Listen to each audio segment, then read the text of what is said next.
Welcome, everyone, to Contractors Conversation interview with an executive coach and a compliance specialist. And here is Miss Cree. Oh, okay. I didn't turn off my notifications. Happy Friday, everyone. Oh my God, it's been a hectic week. It has. Oh my God. I don't know about anybody else, but I am exhausted. This time change is killing me, but that's all right. We're professionals and we're going to push on. Yes. So, we have with us today Miss Cree Scott. Yep.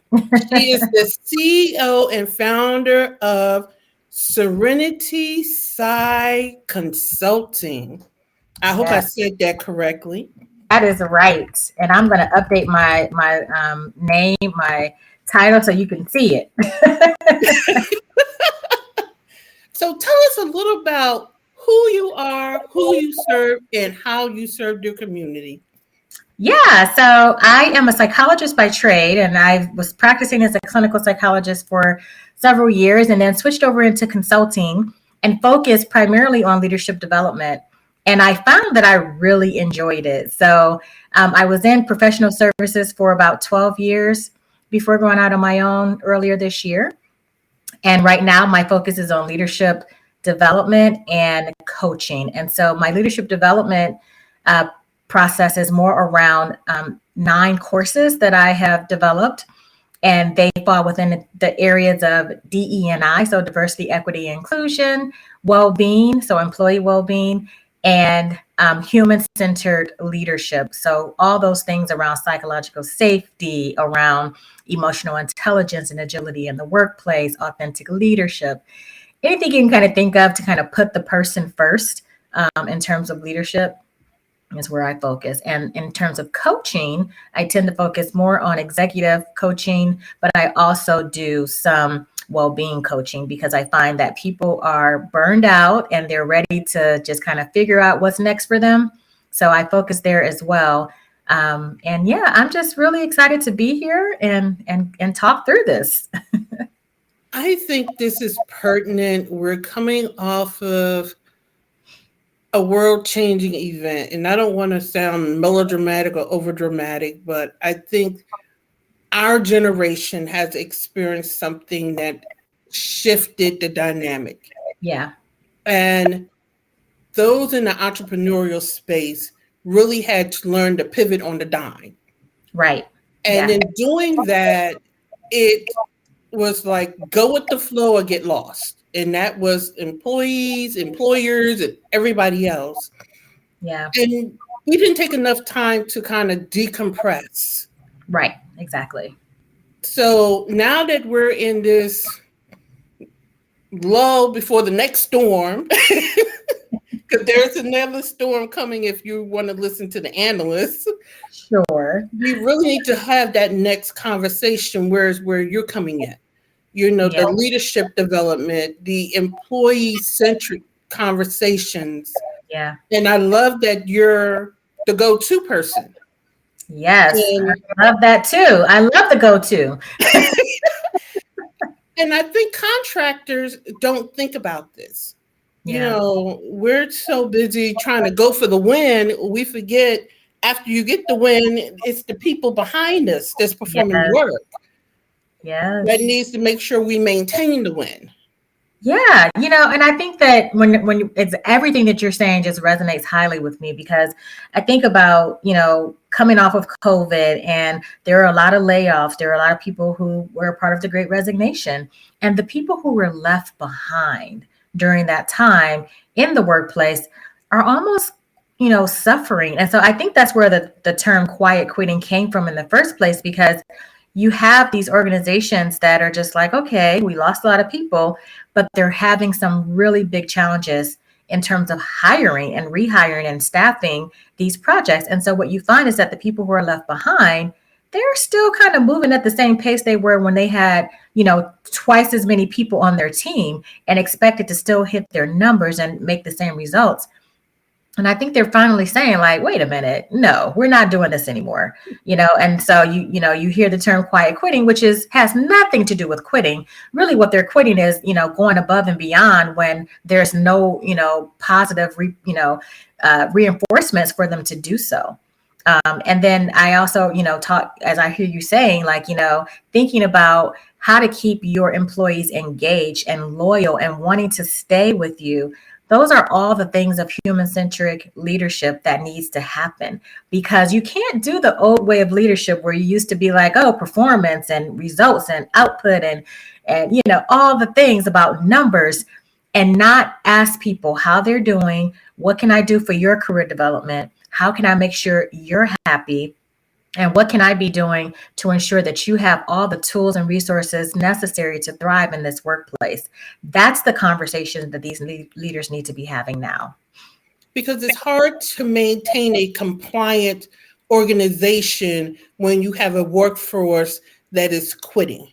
They're Exactly. quitting on you, they're quitting on themselves. They've Exactly. just quit. Yeah, they're burned out. They're tired. And when you're burned out, you don't have the cognitive skill set to really stick with things. You're just tired, and really for burnout, all you can do is remove yourself from the situation for a while and return when you're in a better place. That's really what burnout is. It's just like, I can't do this anymore. I don't have the energy.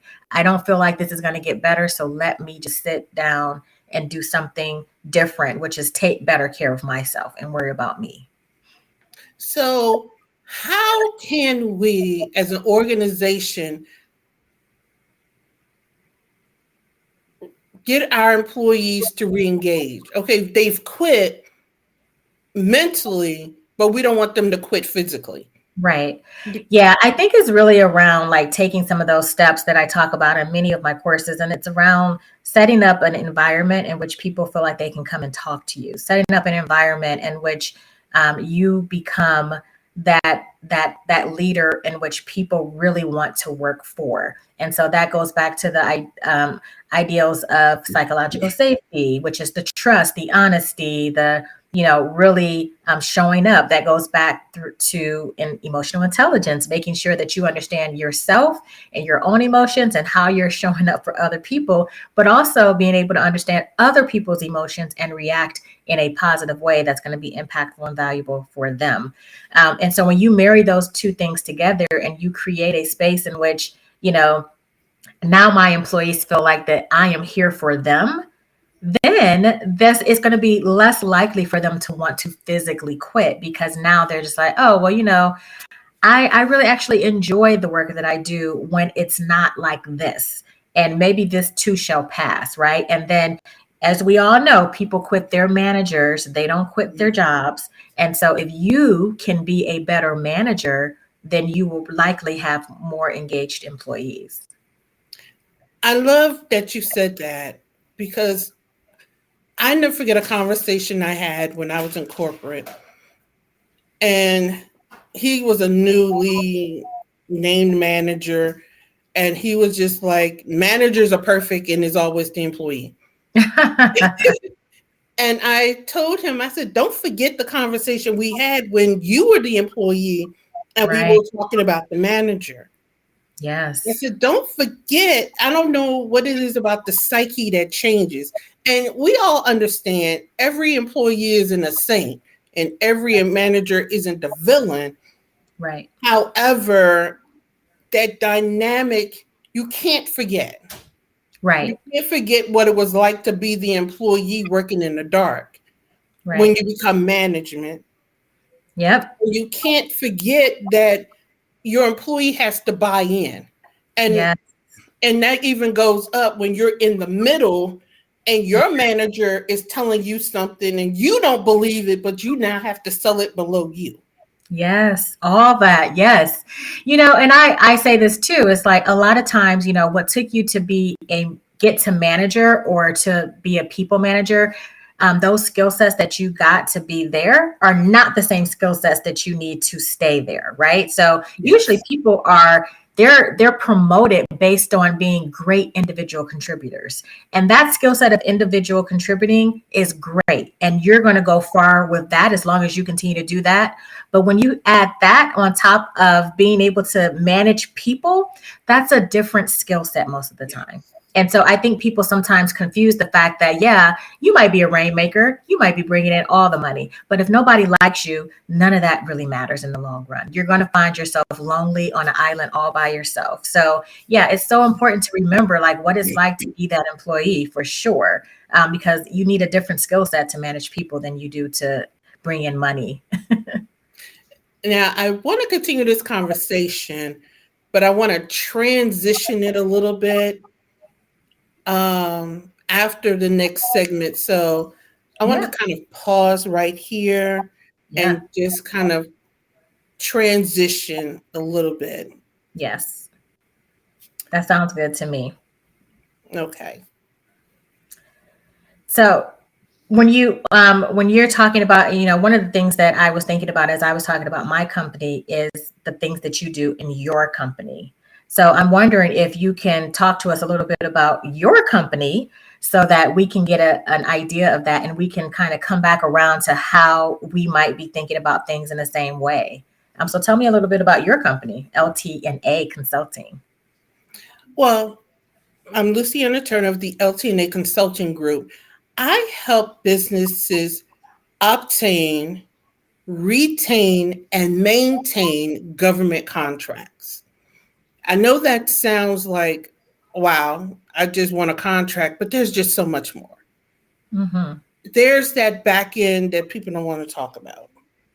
I like to think of it as I like to complete the conversation. Mm-hmm. It's more to it than winning a contract. Can you perform? Can you bill? Do you know what is involved in the record keeping? Mm-hmm. Do you know what the rules of engagement are? It's that aspect of it. It's the holistic approach to what it takes to become a government contractor and then scale and grow from there. Yeah. That's what I do with my clients. It's that power partnering with Mm, the I like that. government and with the prime and with the industry in and of itself. Yeah. Well, tell me a little bit more about like when you think about helping your clients to obtain those government contracts, what does that look like for you? Obtaining a contract is kind of multifaceted. Mm-hmm. Drafting the response, people just want to say, use industry jargon. Mm-hmm. It's almost like reading a college brochure with some people. No, I don't want to sound like I'm reading a college brochure. I want you to tell me how you answer mail Right. specifically. I want to get a feel for what you bring to the table while answering the RFP. Right. And that's what's missing. I want that flavor of you. Give me a little bit of vanilla pumpkin spice in that response. I love it. Vanilla pumpkin spice. I haven't heard that when you talk about government contracts. Well, you know, that's what it, we want to see. it's true though. When I started in consulting, I started on the government side. So that's primarily where my background was when I first started. And so tell us a little bit about the difference between commercial or industry contracts and government contracts for people who are not in the know. Well, the government is an entity that says, I don't want to do it. I don't have the capability of doing it, or I have the needs and the capability and I just don't want to do it. So you don't have to convince the government, which is what I love about government contracting. We don't have to do no convincing. The Right. only thing you have to do is convince them that you're the one for the job. Sure. Yep. So that's that capacity and capability. I'm sorry, it's that capability. You have Mm-hmm. to demonstrate capability. Mm-hmm. Where a lot of the small business entities go wrong, it's capacity. Mm. They're so busy hanging their hats on certifications and these, I like to call it whipped cream fillings, so they don't work on their capacity.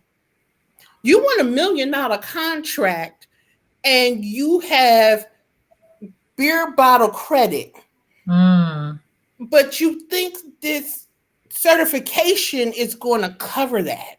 So mm-hmm. you win a $150,000 contract and you can't perform. So, how do you come in and help them get to where they need to be in order to perform? Because that's a big deal, right? Like what you're saying is what most people haven't quite figured out, right? And so, how do you come in and help them get there? I come in, and unfortunately, a lot of people don't like what I have to say because I complete the conversation. So Yeah. while we're working on those nice pumpkin spice responses, we're going to get that back in together. We're going Yeah. to get compliant back there. If we're looking at your corporate finances, and if you cannot sustain a $1 million contract, Mm-hmm. I'm now I'm crazy. We're gonna jump off the cliff. But if your parachute can't sustain that jump, I'm gonna tell you, we're gonna pick a shorter cliff to jump off of Right. while we get that back in together. Yeah. I'm gonna have those conversations with you. I'm not like a lot of my partners in the industry that's not having those conversations. I bring my audit experience because I was a compliance auditor when I was in corporate. So the DCA interface. I also bid on contracts. Mm-hmm. So I know what it is to win a contract and then have to hire the team and everything. I'm in the trenches with you. So I Right. can tell you this is what it takes to perform on that contract. So I know I'm not just pulling it out of the thin air or the atmosphere. Right. I'm with you. I'm there. We're partners. Let's talk. Yeah, absolutely. No, I love all of that. So you also talk about helping them to retain it. So they have it, and now there's this whole thing about like sustaining the contracts as they get them. And one of the things that I do remember about government is that the government has its own little set of regulations and things that you have to follow. And it's really easy to mess it up. So I guess my question to you is how do you keep people in line and make sure that they're not mucking it up?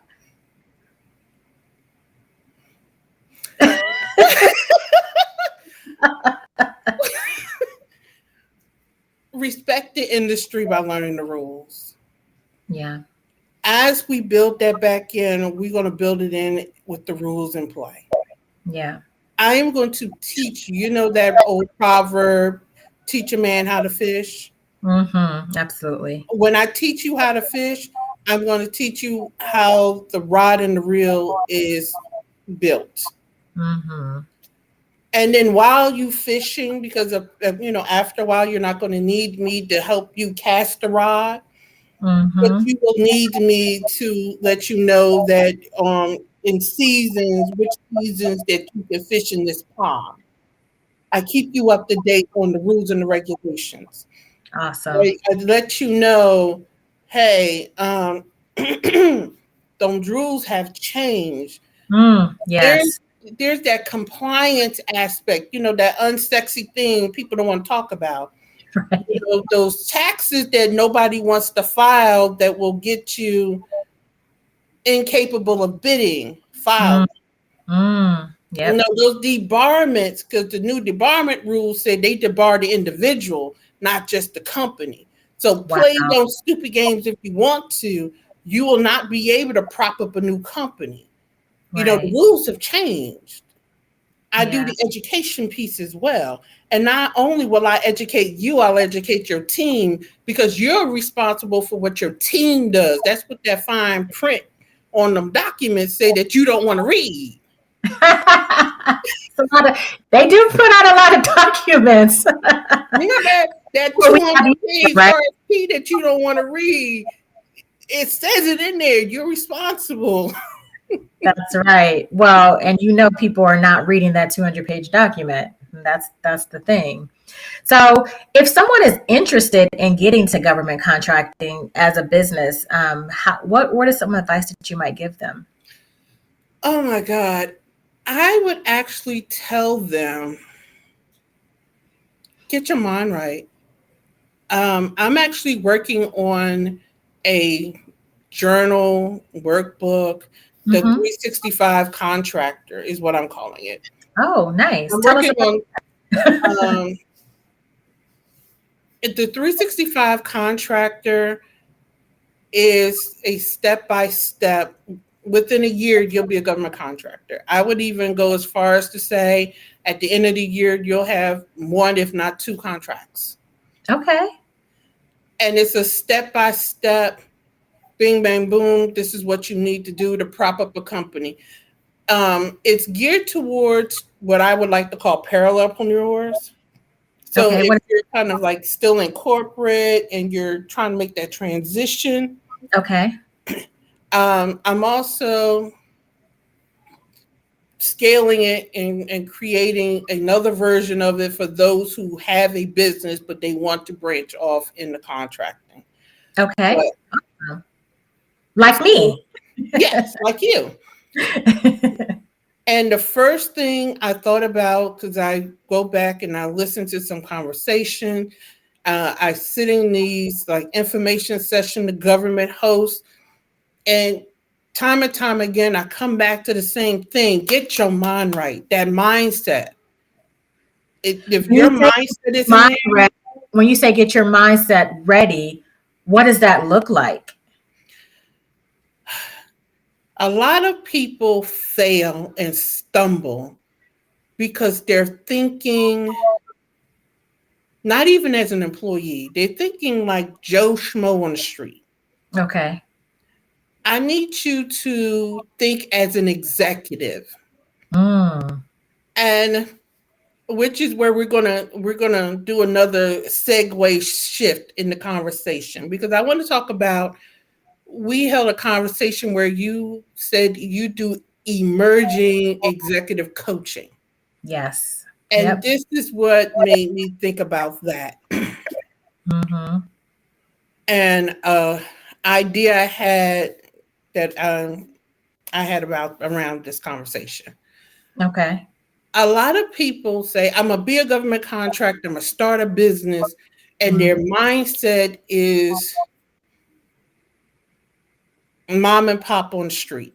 Mm-hmm. Mm-hmm. They don't elevate their mindset to that of an executive running a company. Yeah. They don't even run their company like an employee. They run their company like I'm running a household. Mm-hmm. Yeah. And there has to be an elevation of the mind. For our listening audience who are Christians, is that renewal of the mind. For those Mm-hmm. who are universalists, it's that transition. However you land, Mm-hmm. there has to be a regeneration and a new version of you for this new place that you're going.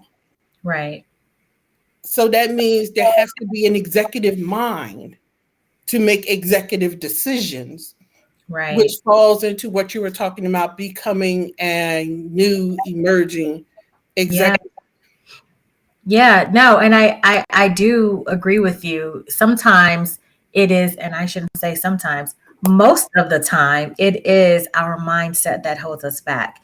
And so I always, I did not coin this phrase. This is not mine, but I do 100% believe in it. When you change your mind, you can change your world, right? You have to change your lens. If you keep on the same pair of glasses and look at things the same way all the time without flipping things on its back or looking upside down or taking a different perspective or just doing nothing and taking a seat and being silent, you're going to get the same results. And that is the definition of insanity. And that's not what you want to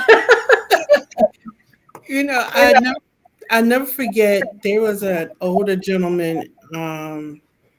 He was a friend of my father's. He was a minister, but it's still appropriate to this. He Mm-hmm. said, if you are the same person at 20 that you were Mm-hmm. at 15, you wasted 5 years. You sure did. If you're the same person at 30 that you was at 20, you've wasted 30 years. Yeah. Yep. And if you're the same person at 40 that you was at 30, you have wasted 40 years. And Yeah. I was like, your math is off, but I get it. Mm-hmm. Mm-hmm. Mm-hmm. He was talking about the cumulative growth. Cumulative growth. Yeah. I'm like, well, shouldn't there just be a difference between 30 and 40? No, because the experience doesn't drop. It's the cumulative growth. Yes. Because somewhere a light bulb should go off and say, wait a minute, what I experienced at 20, that lesson applies. Oh, I get it now. All Right. that experience didn't go away. It should have just taught me something I can apply now here. Yeah. It's that cumulative growth. I love that. And it's so true, right? Like I mean, that's what God put us here for. And for those who don't believe in God, that's what the universe put us here for, right? Is to grow. That's the one thing we have in common. For the majority of us, we are always growing, mostly physically. And that's something that you should be thinking about mentally, spiritually, emotionally. It shouldn't just stop at the physical growth. You Mhm. should be growing in other ways. You should be a lifelong learner, and you should be developing skill sets and knowledge and information and using that to your advantage as you get older. And that is I to me, I feel like those are the most successful people that can do that. And you can tell an organization whose leadership stopped growing because the Mm, organization stagnates. yes, I And agree. those are the organizations full of quiet quitters. Right. Well, quiet quitters and just the end of and hard, I just call them hard headed. Like versus people who are just really set in their ways. I mean, look at that. I mean, that's really like how Blockbuster went under, right? Like they Yeah. saw Netflix coming. They saw it and they were just like, we're still going to just sell these videos, you know. But if there would have been somebody there that would have said, like, I think, you know, that's changing. Blockbuster could have been the Netflix that is today. You know, they just needed to shift. And sometimes it's hard to shift. And so I'm not saying that, you know, I have it all figured out and move as fast and in a more, you know, in the most agile way as I should be all the time.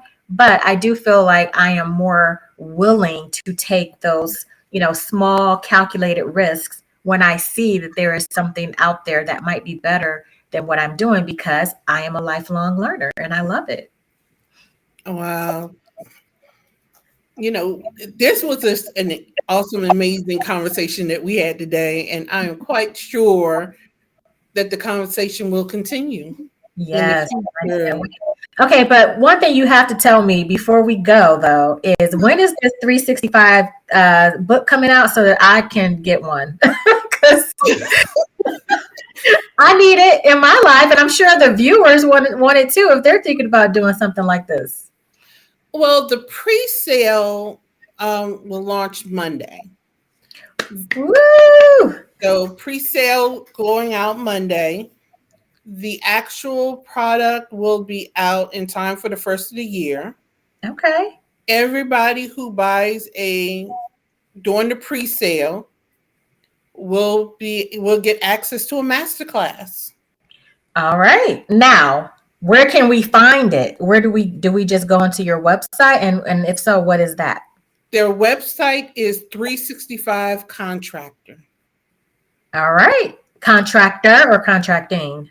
Contractor. Okay, contractor. Perfect. So Dot com. 365contractor.com is where you will be able to do the pre-orders. And please put in your right information. I don't know why people in 2022 put in bogus information and then want to get mad when they don't get their stuff. Oh my goodness, that's funny. It's funny and it's sad. I didn't get my stuff. Well, you fat fingered your address and we couldn't reach you because you gave us a fake phone number. So please, Well, that's the things that we used to do back in the day when, a guy would ask us for our telephone number and give us a fake number when they didn't have cell phones, right? yeah, we're a business. We're not going to spam you. We're a real business. We're not going to spam you. We're not going to give you out. We're not going to call you for a date. That's No, what they're having trauma from the past. That's all. you'd be surprised, but that goes back to that elevation of the mind. Yeah, it's true.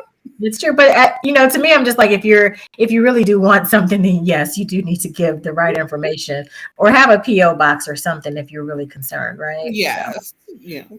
And one thing that I do have is a Google phone number that is free. So if you're worried about someone calling you, just get a Google phone number for free and have it forwarded to your phone. So that way and you can track things accordingly. There you go. Business tip today. Business tip of the day. So, so the 365 pre-sales go live Monday. We'll be ready first of the year, and how to register for the masterclass will all be on the sales page once it goes live on Monday morning. So I love that. It has been so awesome talking to you and having this session with you. I'm glad I got to learn more about your business and the fact that you're going to have something coming out pretty soon that I can use as well. So thank you for that. it has been an awesome session, and I would love to collaborate with you in the future. I'm thinking of doing a women's and contracting event. I would love for you to come speak at it. So we're going to have to put our calendars together and get that out into the atmosphere and get that. We're doing it. Let's just call it. Let's just name it right now. We're doing that, and it's going to be fun. Yeah. So we don't want to bore the people, but we're going to put that out there as well. So that's right. Oops. So with that, that's the close. Huh?